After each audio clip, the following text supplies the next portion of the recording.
मी old school ती Gen Z ती city वाली आणि मी देसी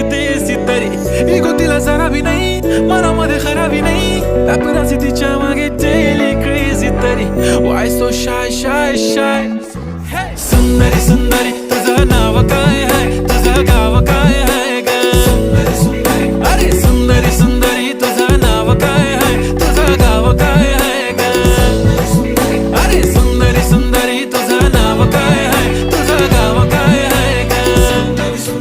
ती ओजी एकदम फाईन आहे आणि थोडीशी डिवाइन आहे कशी लाजते बघून आयना आणि चेहऱ्यावरती शाईन आहे खानदानी ग्रॅटिट्यूड ॲटिट्यूड पुरा एशियाना चौथं किलं स्टाईल केलं मूव तिच्या समोर फिक्का गोल्ड आहे बोलायला पक्की बोल्ड आहे खरंच खूपच सुंदर आहे